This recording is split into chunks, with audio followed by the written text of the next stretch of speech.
You're watching the Outlaw Archive. Grab a drink, get comfortable, and let's dive straight into the story. By the late 1800s, the American frontier was coming into an end. The railroads were spreading, towns were growing, and the kind of men who lived outside the law were slowly being pushed. Arthur Morgan was one of those men. He was raised among outlaws, taught to steal before he learned to write, taught that loyalty mattered more than comfort, and survival mattered more than morality. For most of his life, Arthur never questioned that way of living. He rode with the Vanderland gang, he followed Dutch, and he did what he was asked of him. But as the years passed, the world began to change, jobs become harder, mistakes become permanent, and the promises Arthur had lived by started to feel empty. This isn't a story about the Wild West at its peak, it's a story about what happens when that world began to disappear, and the man is forced to look at the life he lived. This is the complete story of Arthur Morgan. Chapter 1: A Life Thought, Not Chosen. Arthur Morgan was taken in by the Vanderland gang when he was still young, not rescued, taken in. He didn't arrive with dreams or ambitions, he arrived because he had nowhere else to go. The world has already shown him what it did to boys without protection, and survival mattered more than choice. Dutch Vanderland gave him food, a weapon, and a name that carried weight. He gave Arthur a place. In return, Arthur gave him something more valuable: unquestioned loyalty. Dutch spoke like a man who believed history was on his side. He talked about freedom, about resisting a modern world that was closing in people like them. To Arthur, those speeches weren't just philosophy, they were instructions. Dutch wasn't just a leader, he was the lens through which Arthur understood the right and wrong. Hosea Matthews balanced that fire with restraint. He didn't raise his voice, he didn't promise grand futures. He taught Arthur how to read a room, how to spot a lie before it was spoken, and how to walk away before pride turned into bloodshed. Arthur learned quickly, not because he was eager, but because he had to. He became dependable. When a job needed muscle, Arthur went. When someone had to ride ahead, Arthur did it. And when things went wrong, he stayed behind. He absorbed risk so others didn't have to. Over time, that role hardened into identity. Arthur didn't see himself as cruel or noble. He saw himself as necessary. The world was harsh, and someone had to do the dirty work so the gang could survive another day. That was how he justified the violence. That was how he slept at night. The gang's camps became his sense of permanence in a moving world. Every fire, every shared meal, every quiet moments at dusk reinforced the idea that this life, unstable as it is, meant something, that it was worth protecting. Arthur believed loyalty was strength. He believed doubt was weakness, and above all, he believed that if he stays true to Dutch's vision, everything will eventually make sense. He did not yet understand that loyalty can become a cage. Chapter 2: The Weight of Loyalty. Loyalty is easy when the road is clear. It becomes heavy when the path starts to blend. As the years passed, Arthur Morgan became the backbone of the Vanderland gang, not the dreamer, the enforcer, the man who handled what others couldn't or wouldn't. Dutch trusted Arthur. When a plan needed force, Arthur delivered it. When a mistake needed to be cleaned up, Arthur stayed behind and made sure it was done. Reliability became his reputation, and reputation became his burden. Every job followed the same rhythm: ride in, take control, leave before law caught up. And at first, it worked. Towns were hit, money was taken, and the gang moved on. But the world was changing. Railroads cut through land that once belonged to no one. Picketers follow trails that used to disappear. Bounties grow larger, faces become known. Mistakes start lasting longer than they used to. Arthur felt it before anyone else, not because he was smarter, because he was always the one closest to the violence.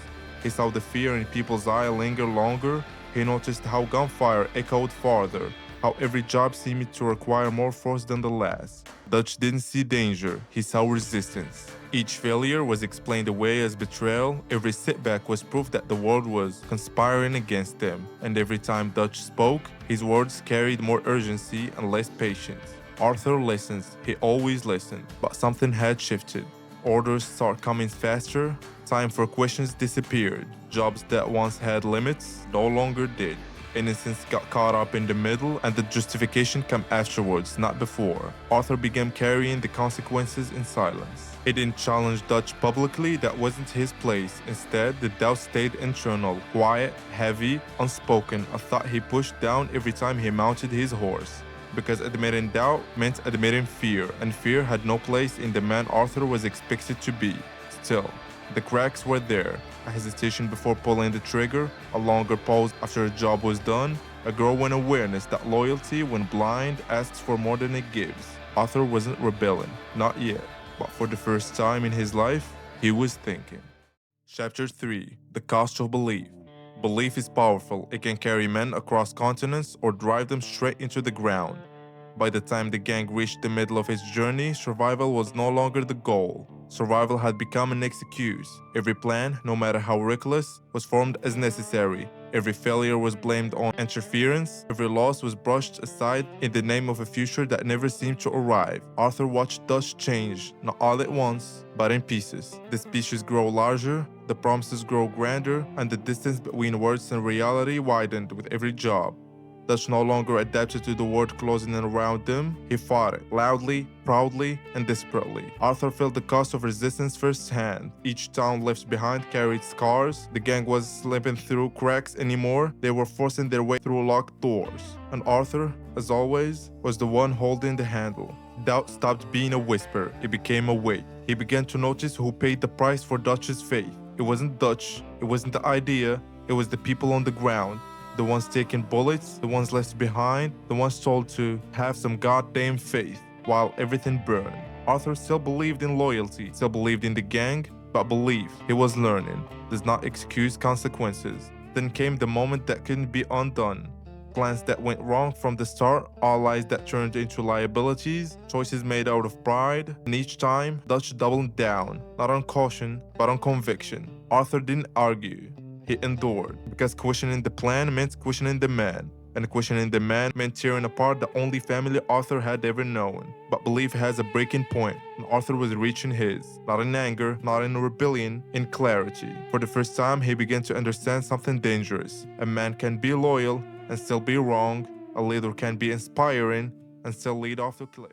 Chapter 4: The Diagnosis. Death doesn't always arrive with gunfire. Sometimes it awaits in a quiet room, sometimes it speaks softly, sometimes it tells you the truth when you're finally alone. Arthur didn't collapse in a blaze of glory. He didn't fall in battle, he got sick. At first, it was easy to ignore. Fatigue, a cough, blood in the hand that wiped his mouth. In Arthur's world, pain was normal. Suffering was routine. You worked through it. But the body keeps its own record, and one day, it demands to be heard. The doctor didn't know Arthur's past, didn't care about the gang, the plans, the ideals. He looked at Arthur the way the world finally was, without myth, without legend. And then he said it. Tuberculosis. No drama, no sermon, just facts. It was already too far along. There was no cure, only time, and not much of it. Arthur walked out in the streets carrying something heavier than any rifle he'd ever held. Not fear, not panic, finality. For the first time, the road ahead was short, miserable, and avoidable. And suddenly, every choice he'd ever made stood in front of him. The violence he justified, the people he hurt, the lives he took without looking back. Arthur had spent his whole life believing he was already dead, but now, faced with the truth, he understood something far more terrifying. He was still alive, and that meant his choices still mattered. The world didn't slow down for him. The gang kept moving, Dutch kept planning, the noise continued, but Arthur began to hear something else, a question. What do you do when you know the end is coming? He didn't tell anyone, not at first, not because he was afraid, but because he needed time to understand what this meant. Strength had always defined him. Now strength meant something else entirely. Patience, honesty, and restraint. Arthur Morgan wasn't looking for salvation. He was looking for forgiveness. He was looking for meaning. And from that moment on, every step he took carried a different weight, not because he was weaker, but because he finally understood the cost of being strong far too long. Chapter 5: Redemption is a Choice.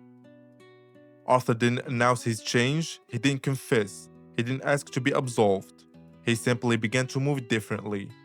When you know your time is short, you stop wasting it on lies, especially the ones you're telling yourself. For years, Arthur had followed Dutch without question. Dutch had been more than a leader. He was a father, a teacher, a voice that gave meaning to chaos. We're thieves, Dutch said, but we're not killers. And Arthur believed him. He needed to. But belief has a breaking point. After the diagnosis, Arthur started seeing the cracks he ignored for years. Dutch's plans grow louder, riskier, more desperate. Every promise of one last score sounded less like hope and more like panic. Arthur began to notice the people left behind, the widows, the families, the men crushed under the gang's shadow, and for the first time, he didn't look away. Redemption didn't arrive as a grand moment, it came in small, almost invisible decisions. Helping a stranger instead of robbing him, giving money away with no expectation of thanks, stopping violence when violence was the easiest answer. Arthur didn't believe he could erase his past. He knew better than that. But he also knew this. You don't need to be clean to be something good. You just need to choose it. He began to help John, quietly at first, pushing him to think beyond the gang, beyond Dutch, beyond the endless running. You gotta get out of here, Arthur told him, not because Arthur believed in John, but because Arthur no longer believed in himself lasting long enough. Every journal entry became heavier, less bravado, more honesty. He wrote like a man finally speaking to himself instead of performing for the world. The gang noticed the change. Some respected it, some feared it, and Dutch saw it as betrayal. Because the most dangerous thing to a man built on loyalty is someone who stops believing. Arthur stood between two truths now. The man had been, shaped by violence and obedience, and the man he was becoming, guided by consequences and restraint. Redemption didn't mean becoming a hero. It meant accepting responsibility, not asking to be forgiven, not demanding understanding, just doing the right thing, even when no one was watching. And for Arthur Morgan, that choice came with a cost. Because choosing to be better meant standing against the only life he had ever known. Chapter 6. Loyalty dies slowly. Loyalty doesn't die in one moment. It rots. Arthur had been loyal his entire life. Loyal to the gang, loyal to the idea that they were different, loyal to Dutch. But now, loyalty demanded blindness, and Arthur could no longer afford to look away. Dutch stopped listening, not just to Arthur, to reality itself. Every failed plan became someone else's fault. Every death was justified as necessary. Every doubt was labeled betrayal. And Micah Bell stood right beside him, whispering, smiling, feeding the paranoia. Dutch didn't want truth anymore, he wanted validation. The gang fractured. Hosea was gone, Linde was gone, the voices of reason were buried with them. What remained was fear, anger, and blind faith. Arthur tried to hold the pieces together. He warned Dutch, he questioned Micah, he begged John to leave while there was still time. But loyalty, once poisoned, turns violent. Dutch began testing Arthur, sending him on riskier jobs, pushing him closer to death, not to save the gang, but to prove dominance. Arthur understood then. Dutch didn't see sons anymore, he saw threats. The final cracks come fast. Argument turned public, guns come out quicker, orders stopped making sense. The gang that once rode together now watched each other sleep with one eye open. And Arthur stopped pretending. He chose John, Abigail, and Jack. Not because they were innocent, but because they deserved the future that Arthur no longer had. Standing against Dutch wasn't rebellion, it was clarity. Dutch accused Arthur of losing faith, Arthur didn't deny it. Because faith in a lie isn't loyalty. It's cowardice. When the gang finally split, it wasn't loud, it wasn't dramatic, it was quiet, cold, and final. Two paths, one clinging to a dying dream, the other accepting the truth, no matter how painful. Arthur walked away knowing one thing: the gang was already dead. Chapter 7. A man chooses his end. By the time Arthur reached the mountain, the fighting no longer mattered. The gunshots behind him, the shouting, the chaos of the gang collapsing faded into noise. For the most of his life, Arthur believed survival was the goal, that staying alive no matter the cost meant winning. But with every breath burning his lung, he understood something simple: survival was never the point. Arthur had lived as an outlaw so long that violence felt ordinary. He followed orders without question, hurt people without knowing their name, told himself it was all for something bigger, a dream, a future, freedom. And yet, here he was, dying, alone, clear-minded for the first time in his life. Dutch stood somewhere behind him. The man who raised him, shaped him, taught him how to believe.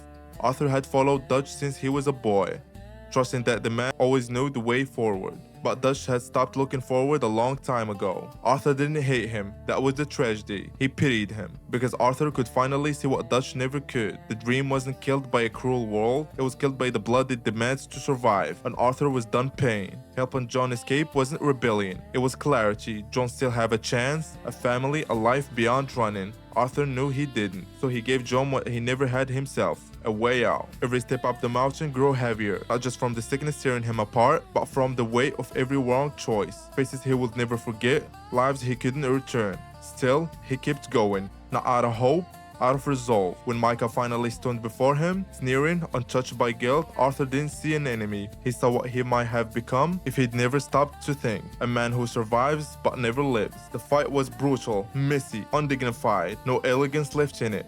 Just two men clawing at the end of a dying world, and Arthur knew the outcome didn't matter because the real choice had already been made. As Arthur collapsed, the mountain grew quiet. The wind slowed, the sky softened, bleeding from night to dawn. For the first time in years, no gunfire, no orders, no running, just silence. Arthur lay there, breathing shallow, painful breaths, and he wasn't thinking about money or plans or revenge. He was thinking about kindness, about the people he helped when he finally allowed himself to care, about the small good he managed to do at the end, about the truth that even after a lifetime of mistakes, a man could still choose what he stood for. Arthur Morgan did not die believing he was a good man. He died knowing he tried to be one. As the sun rose, its light washed over his face. Warm, gentle, forgiving in a way the world never had been. Arthur closed his eyes, not in fear, but in acceptance. The outlaw was gone. What remained was something rarer. A man who understood himself just in time. Arthur Morgan never got to see the world change. He never saw John try to live honestly, never saw the gang fade into history. Never know how many people will carry his story. But maybe that was never the point. Arthur's life wasn't about grand redemption. It was about responsibility, about recognizing the harm done and choosing even at the end to stop adding to it. He didn't erase his past, he didn't escape his fate, he faced it. And in doing so, Arthur Morgan becomes something rare. Not a hero, not a legend, but a man who understood himself before it was too late. That's why his story stays with people, not because he was strong, not because he was feared, but because when everything was taken from him, time, health, loyalty, he chose to be decent. Some outlaws died chasing dreams that were never real. Arthur Morgan died knowing the truth, and sometimes that's enough.